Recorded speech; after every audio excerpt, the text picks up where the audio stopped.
大家好，我係 HK Owner Gary。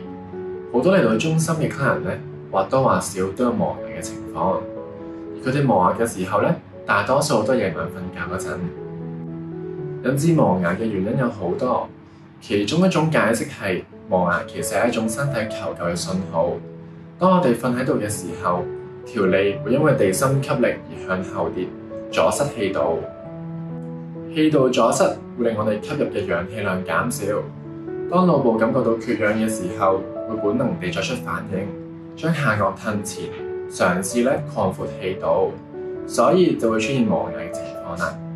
而且通常會伴隨住鼻鼾聲，因此大多數人磨蝕嘅牙齒都係前排嘅門牙。